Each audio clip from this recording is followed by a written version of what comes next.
오늘 우리에게 주신 하나님의 말씀 출애굽기 7장의 말씀입니다. 출애굽기 7장 1절에서 25절까지 말씀입니다.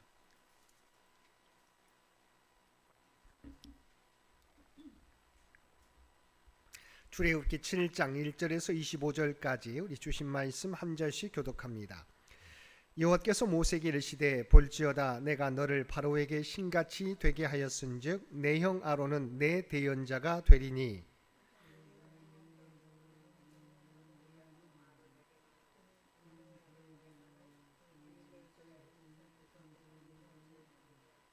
내가 바로의 마음을 완악하게 하고 내 표징과 내 이적을 애굽 땅에서 많이 행할 것이나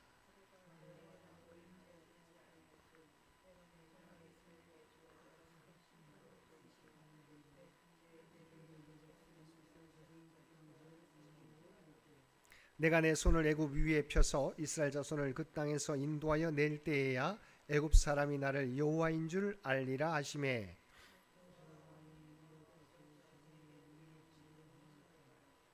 그들이 바로에게 말할 때 모세는 80세였고 아론은 83세였더라. 바로가 너희에게 이르기를 너희는 이적을 보이라 하거든 너는 아론에게 말하기를 너의 지팡이를 들어서 바로 앞에 던지라 하라 그것이 뱀이 되리라.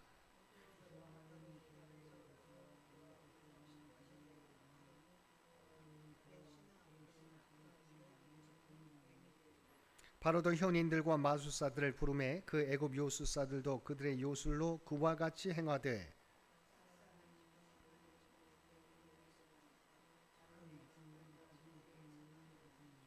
그러나 바로의 마음이 완악하여 그들의 말을 듣지 아니하니 여호와의 말씀과 같더라.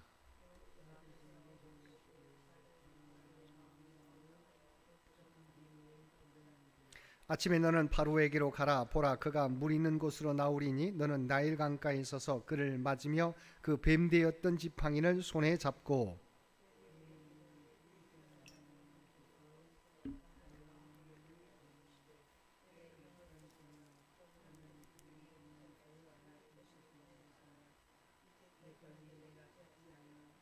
여호와가 이같이 이르노니 내가 이로 말미암아 나를 여호와인 줄 알리라. 볼지어다 내가 내 손의 지팡이로 나일강을 치면 그것이 피로 변하고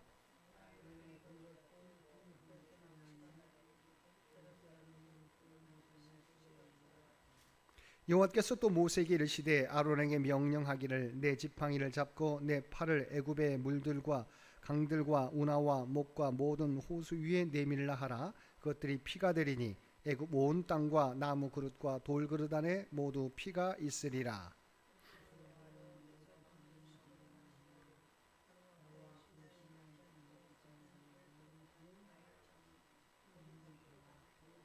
나일강의 고기가 죽고 그 물에서는 악취가 나니 애굽 사람들이 나일강 물을 마시지 못하며 애굽 온 땅에는 피가 있으나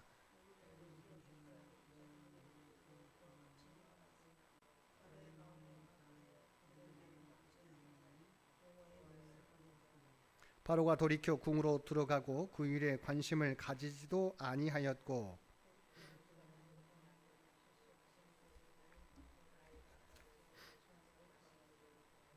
함께 읽겠습니다. 여호와께서 나일강을 치신 후 이레가 지나니라. 아멘. 오늘도 말씀과 기도로 금요일 하루를 시작하는 모든 성도들 가운데 하나님의 놀라운 은혜가 언제나 함께하여 주시기를 주님의 이름으로 간절히 축원드립니다. 오늘 살펴볼 말씀은 출애굽기 7장의 말씀입니다. 1절에 보면 하나님께서는 모세로 하여금 바로에게 신같이 되게 하였다고 말씀하고 있습니다.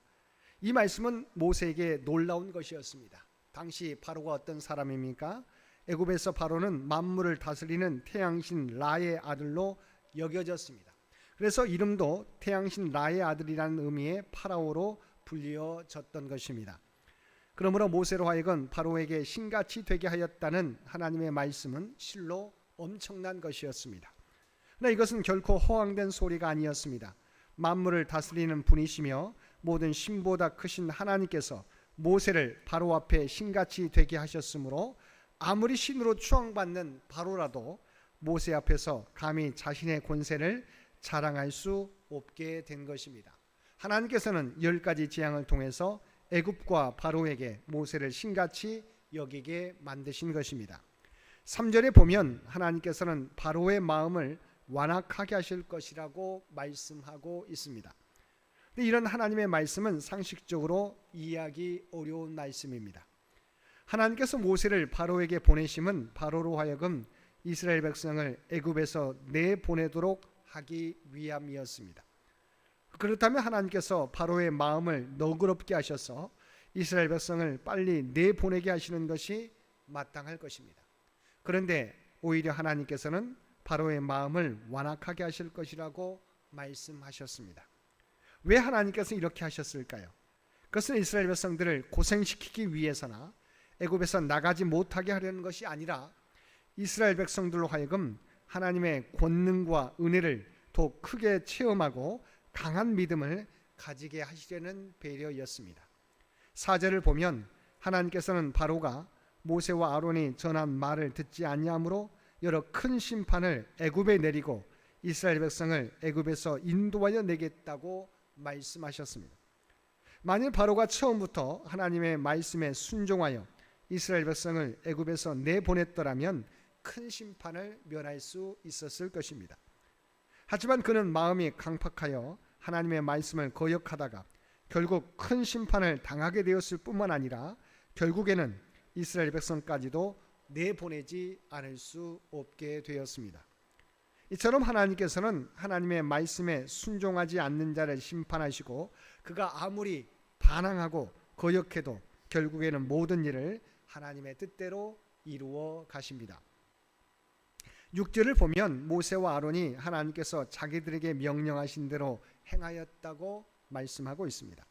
특별히 본문은 명령하신 대로 행하였다라는 말씀을 통해서 모세와 아론이 하나님께서 명령하신 것에 조금도 어긋남 없이 그대로 행하였음을 강조하고 있습니다. 사실 당시 상황으로서 이것은 쉬운 일이 아니었습니다. 하나님의 명령하신 대로 그대로 행한다는 것은 모세와 아론에게 육체적인 고통이나 심각한 생명의 위협을 가져다 줄 수 있었습니다. 그러나 모세와 아론은 이것저것을 재보지 않고 하나님께서 명령하신 그대로 행하였던 것입니다. 8절에서 13절까지 말씀에서 하나님께서는 모세와 아론으로 하여금 바로에게 나아가 지팡이로 뱀이 되게 하는 이적을 행하게 하셨습니다. 즉 하나님께서는 이스라엘의 출애굽을 위하여 애굽에 본격적으로 10가지 재앙을 내리시기에 앞서서 아론의 지팡이로 뱀이 되게 하는 이적을 베푸시고 나아가서 그 뱀으로 애굽의 마술사들이 만든 뱀을 삼키게 하심으로 애굽 왕 바로에게 전능자로서의 하나님을 알리신 것입니다. 그런데도 바로는 하나님의 능력 앞에 겸손히 굴복하지 않고 더욱 마음이 강팍해져서 하나님의 말씀을 듣지 않았습니다. 14절에서 25절까지 말씀은 본격적으로 이스라엘의 출애굽을 위해서 하나님께서 애굽에 내리신 10가지 재앙이 시작되고 있습니다. 본문은 그중 첫 번째 재앙으로 나일 강물을 피로 물들인 피재앙을 소개하고 있습니다. 이러한 피재앙은 애굽의 생명줄이자 숭배의 대상이었던 나일강을 피로 물들임으로써 하나님께서 만물의 주가 되신가 그러한 하나님 앞에서의 우상의 허무함을 여실히 증거해 준다 하겠습니다. 17절을 보면 하나님께서는 애굽에 내릴 첫 번째 재앙으로 나일강을 피로 변하게 하시겠다고 하셨습니다. 이처럼 하나님께서 나일강을 첫 번째 재앙의 대상으로 삼으신 것은 깊은 의미가 있습니다. 왜냐하면 나일강은 애굽 사람들이 가장 아끼고 사랑하는 것이었기 때문입니다. 당시 나일강은 애굽 사람들에게 풍부한 식수를 제공해 주었습니다. 그리고 나일강 하류의 비옥한 삼각주는 모든 백성이 먹고도 남을 만한 풍부한 식량을 제공해 주었습니다. 뿐만 아니라 애굽 사람들은 나일강에서 생선을 얻고 나일강을 따라 배를 타고 다니며 넓은 애굽을 왕래하였습니다. 그러니 애굽 사람들이 나일강을 가장 아끼고 신으로 섬기는 것은 당연하였습니다. 그런 나일강은 애굽 사람들에게 무엇보다 소중한 것이었고 나일강이 있는 한 그들에게 하나님도 필요 없었던 것입니다. 바로 그 이유 때문에 하나님께서는 나일강을 가장 먼저 심판하신 것입니다. 20절과 21절을 보면 모세와 아론이 지팡이를 들어 애굽의 나일강을 치자 모든 물이 피로 변하고 고기가 죽었습니다. 이는 하나님께서 모세와 아론에게 말씀하신 것이 그대로 이루어진 것입니다. 바로와 애굽 사람들은 하나님의 말씀을 우습게 여기고 설마 그대로 이루어지겠느냐며 의심하였겠지만 그들의 생각과 달리 하나님의 말씀은 1.1획도 틀림없이 그대로 이루어진 것입니다. 사랑하는 성도 여러분, 애굽의 심판을 예고하신 하나님께서는 오늘날 이 세상을 향해서도 심판을 예고하셨습니다. 그렇다면 저와 여러분은 그 하나님의 심판 경고에 대해서 어떤 반응을 보여야 하겠습니까? 바로나 애굽 사람들처럼 하나님의 심판 경고를 무시하며 도리어 조롱하기보다 하나님 앞에 회개하며 나아가야 할 것입니다. 마지막 23절에서 25절까지 말씀을 보면 하나님께서 애굽에 내린 재앙으로 인해서 모든 애굽 사람들이 고통을 당하고 있었습니다. 그러나 바로는 궁으로 들어가고 그 일에는 관심도 가지지 않았습니다. 지금 마실 물이 없는 애굽 백성들은 물을 찾아 이리저리 헤매고 있는데 애굽의 왕인 바로는 백성들의 고통을 돌보지 않고 자신의 권위와 체면만을 생각하고 있었던 것입니다. 사랑하는 성도 여러분, 우리는 본문을 통해 애굽 모든 사람들에게 숭배의 대상이 되었던 바로도, 그리고 바로까지도 섬기고 경배했던 나일강도 하나님의 심판 앞에서는 아무것도 아님을 볼 수 있습니다. 우리들이 의지하는 세상의 모든 것들, 권력과 물질과 사람들도 하나님의 심판 앞에서는 아무런 도움이 되지 못한다는 것입니다. 그러므로 우리들은 오직 하나님만이 우리의 구주 되심과 힘과 능력이 됨을 믿고 하나님만을 의지하며 하나님께서 우리에게 맡겨주신 사명을 충성되이 감당하며 살아가는 저와 여러분 모두가 되시기를 주님의 이름으로 간절히 축원드립니다. 함께 기도드리겠습니다. 사랑하는 충만하신 아버지 하나님, 오직 하나님만이 만유의 주요 주관자이신 줄 믿습니다. 세상의 것들로 하나님을 대신하려는 저희들 되지 않게 하여 주옵소서. 또한 저희는 부족할지라도 우리와 언제나 함께 하시는 성령님을 의지하여 맡겨진 사역 충성되게 감당하며 살아가는 우리 모두가 되게 하여 주옵소서. 오늘 또 이 나라와 이 민족을 기억하여 주시고 오직 하나님의 뜻 가운데 통치하시고 인도하여 주시기를 원합니다. 주님의 은혜 가운데 100주년 행사와 예배를 무사히 은혜 가운데 마치게 해주신 것 진심으로 감사드립니다. 이제 다음 선교 100년을 향하여 나아가는 우리 모두가 되게 하여 주시옵소서. 다음 세대를 위하여 기도하고 후원하는데 더욱 힘쓰는 우리 모두가 되게 하여 주옵소서. 또한 잃어버린 양들을 찾아 더욱 힘쓰는 저희 모두가 되게 하여 주옵소서. 유실의 연약함 가운데 있는 주의 백성들을 기억하여 주시고 아버지 하나님, 몸은 연약할지라도 그대 중심은, 그대 믿음은 연약해지지 않게 도와주옵소서. 흔들리지 않게 도와주옵소서. 날마다 주님을 의지하며 나가게 될 때 그들 모두에게 하나님의 놀라운 치유와 회복의 역사를 허락하여 주시옵소서. 살아오는 자녀 손들의 믿음을 지키시고 보호하여 주시기를 원합니다. 믿음을 보기 힘든 이 시대 가운데 살아가는 자녀들의 믿음이 약해지지 않게 되기를 원합니다. 하나님이 주신 꿈과 비전을 하나님의 지혜와 능력으로 준비하며 나가게 될 때 주께서 하나하나 성취케 하여 주시옵소서.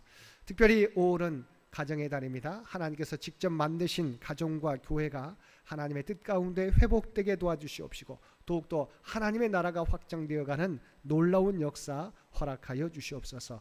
오늘도 우리에게 복된 하루를 허락해 주신 것 진심으로 감사드립니다. 날마다 주님과 동행하며 살아가는 우리 모두가 되게 하여 주시옵소서. 이 땅에 살아가지만 아버지 하나님, 우리가 하나님의 구원받은 백성, 구별된 백성이라고 하는 세상의 소금과 빛이라고 하는 정체성을 잃어버리지 않게 하여 주시옵소서. 그리하여 발을 딛고 살아가는 삶의 현장 가운데 오늘도 그리스도의 아름다운 향기와 선한 영향력을 나타내며 살아가는 우리 모두가 되게 하여 주옵소서. 이 모든 간구 우리를 구원하여 주신 예수님의 이름으로 간절히 기도드리옵나이다. 아멘. 여러분 기도하실 때 오늘 주신 말씀을 위해서 이 나라의